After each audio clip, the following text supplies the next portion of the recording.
today I would like to bring up the topic of non-self.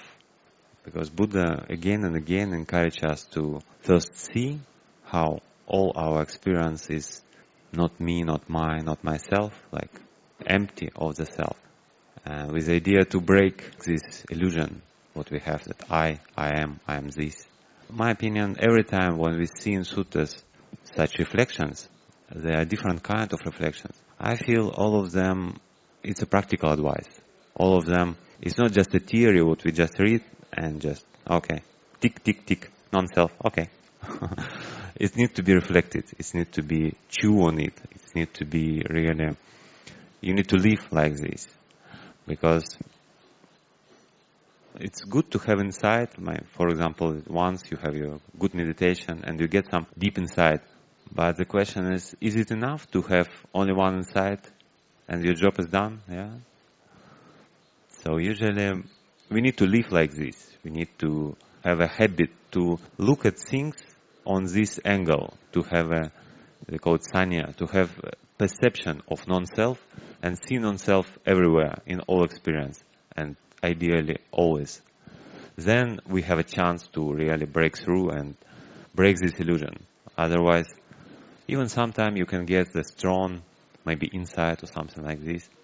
But then after a few hours or like in best case days, you completely forgot about this. You start to interact with people, you start to maybe eat some food, what you like, and all your behavior, all your habits just come back again, and you just think like, what I experienced maybe a few hours before in meditation, it was just, I completely forgot about this.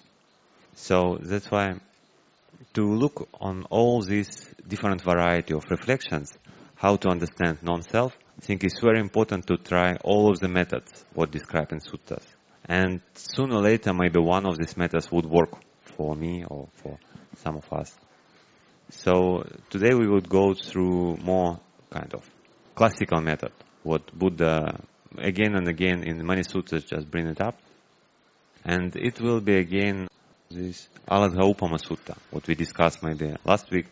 So where we finish at when the Buddha asked monks, like, if you see any possession or acquisition, what you can grab and what can ever last and never change, you should grab, you should hold in this possession. And then he asked, do you see any possession of such kind, what is permanent and everlasting? Monks say, no, there is no way. And he said, sadhu, sadhu, I also don't see. And then he say, is there any idea of self, like self-concept, what you can grab and what can lead you to happiness? If you find such idea of self, okay, hold it and grab to it. But then he asked, is it possible to find such idea? And monk says, no, there is no way. So he also says, sadhu, sadhu. And then some new part of this sutta, what we didn't discuss, Buddha says that if there is a self, there is always something to belong to self. So if there is an I, there is always something my. And if there is a my, there is always a self. So these two concepts, I and my, they kind of interdependent and they cannot go by itself.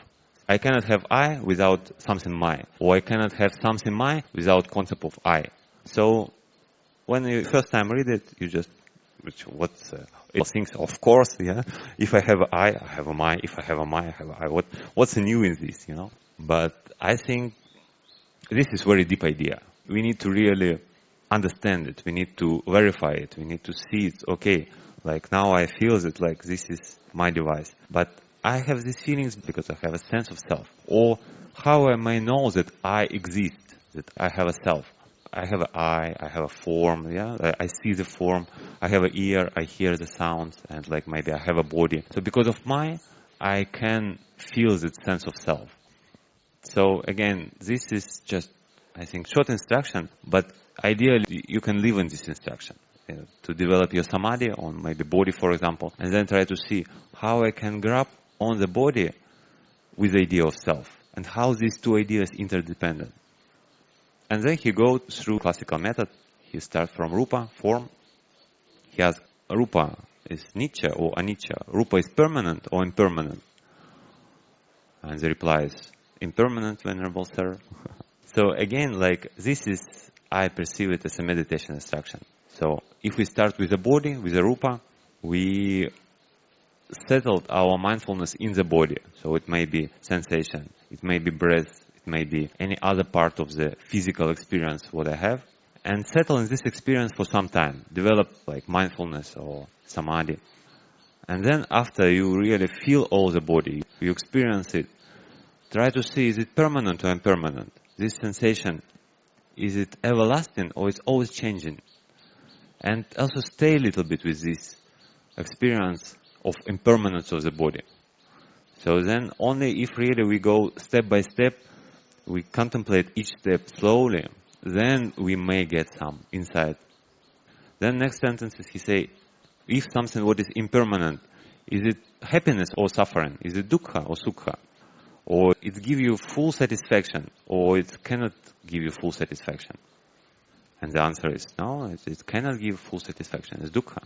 So also this is again, it's not just tick mark, okay, anicca, dukkha, tick, next. So it's things where we need to live, where we need to stay, we need to understand it deeply. Like why, whatever I have experience of the body, I have a feelings of impermanence. Okay, this is always changing. And is it happiness or suffering? Is it can lead to full satisfaction or not?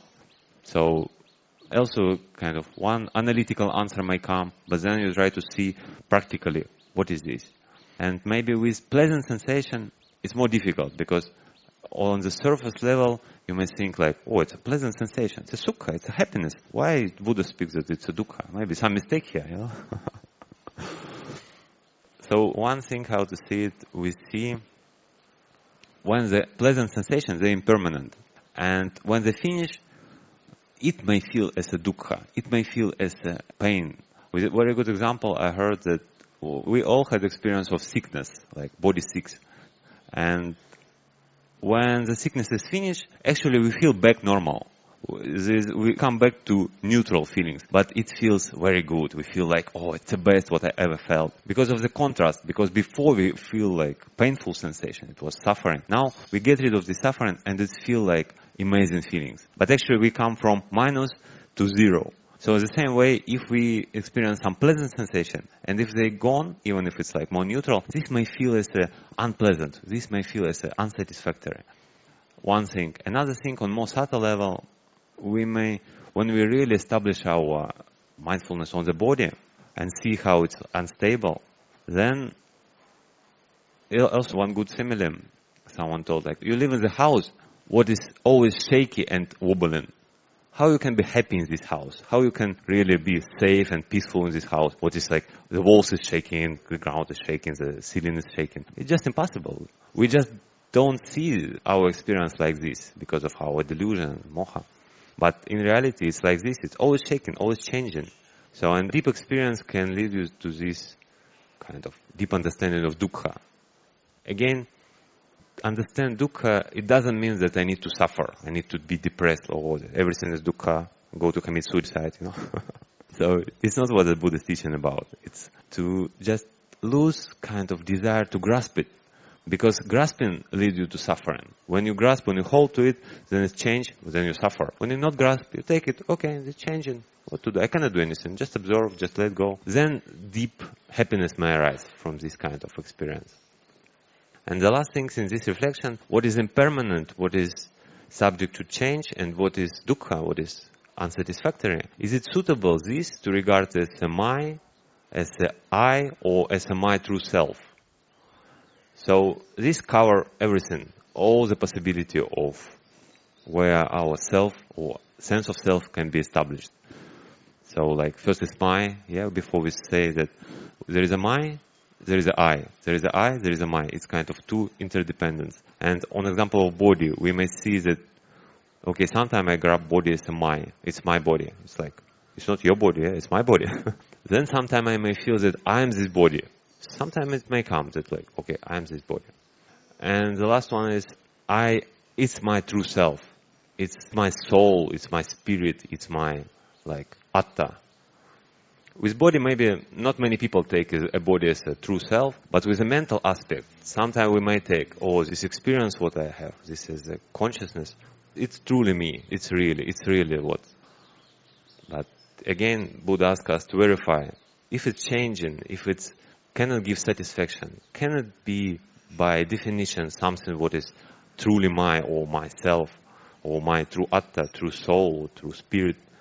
I don't know. Try to see it. And then he cover all possibility of rupa. So now we speak about rupa. Like subtle form, gross form, far form, near form, present, past, future form.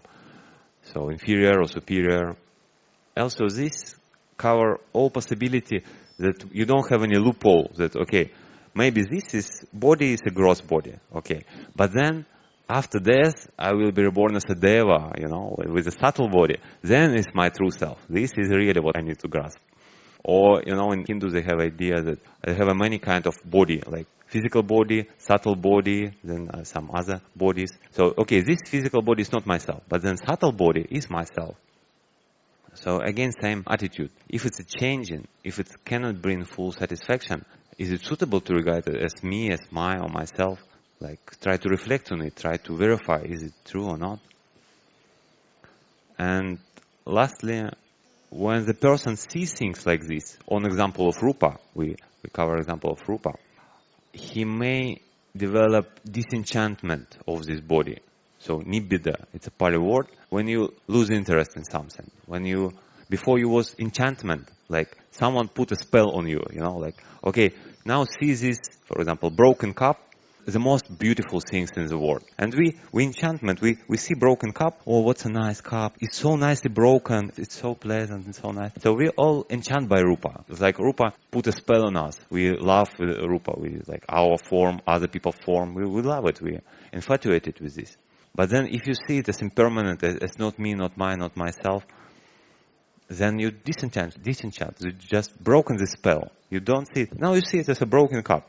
And that's it. It's not good, not bad. It's just broken cup as it is. And this deep experience of disenchantment may lead you to like losing of grasping, viraga, before you just have a desire to take it. Like this broken cup, and I had a desire to have it. It's my broken cup, I want to possess it. But then when you see as it is, it's broken cup, then there's no desire, there's no kind of greed or desire towards this. It's just as it is. And the last step, you can be just free. So the person who have disenchantment, person who have viraga, who have lose patience, he may be free, completely liberated from all desires, all craving, all suffering, all dissatisfactory. So this is you see, it starts from very simple experience. See the form as permanent to impermanent. Anyone can do it. Like, sure, this sensation change. I mean, no one questions that I have a permanent sensation. Yeah, I change posture and sensation, and what I feel change. But where it's lead, it's like complete liberation. Yeah, it's a full way up to the end. So, and same way with rupa, with vedana, with feelings, with perception, with mental activity, with consciousness. So, same way apply kind of 5 aggregates on 3 aspects. And again, this is each step need to be true and need to be lived with. Then we finally may hopefully get some good result.